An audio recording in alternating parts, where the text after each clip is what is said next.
came into the hotel's dining room that night, to the bright strains of a Mozart overture, it was Saint-Denis Janvier, and not Livia, who caught January's eye and smiled. January knew most of the other guests by sight. In 1812, New Orleans wasn't that big a town.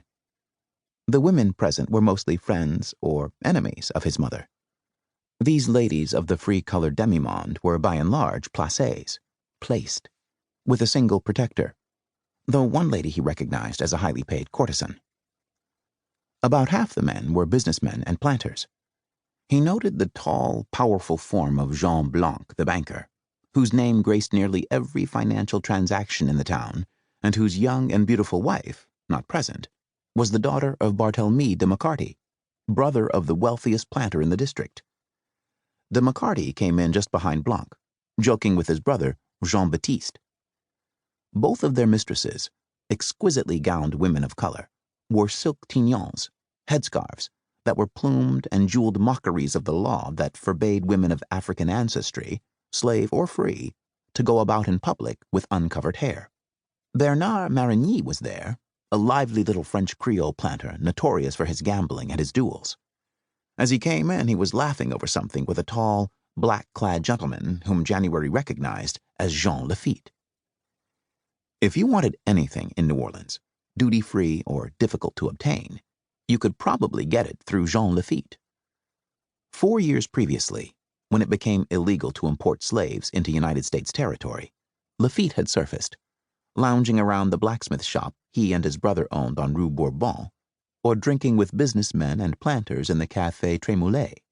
Somehow, the handsome young Gascon always had a slave or two to sell.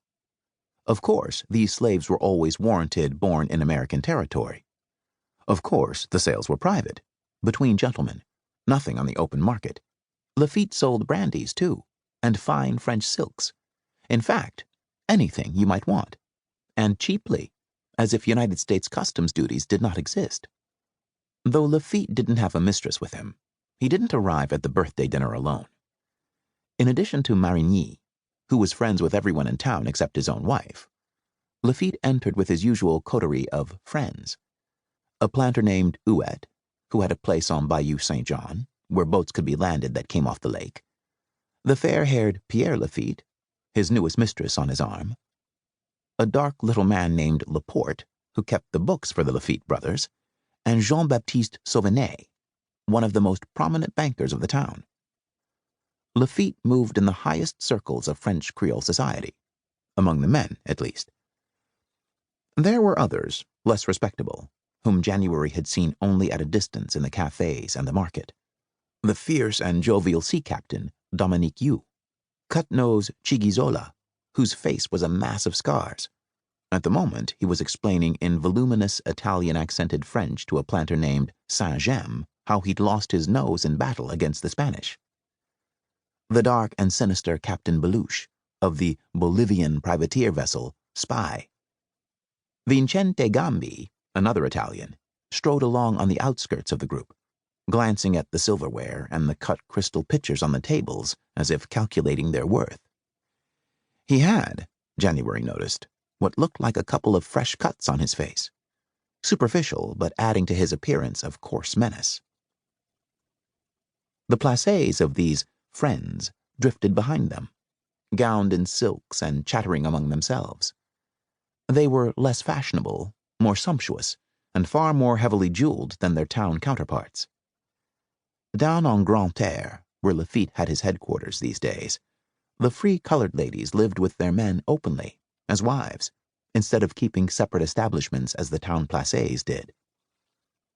January noticed that his mother and her friends kept their distance from them, not in open enmity, but with a cool politeness that spoke volumes for what was going to be said about their dress, speech, and taste in ornamentation over chicory-laced coffee the following morning. Hesione LeGros was one of these Grand Terre ladies.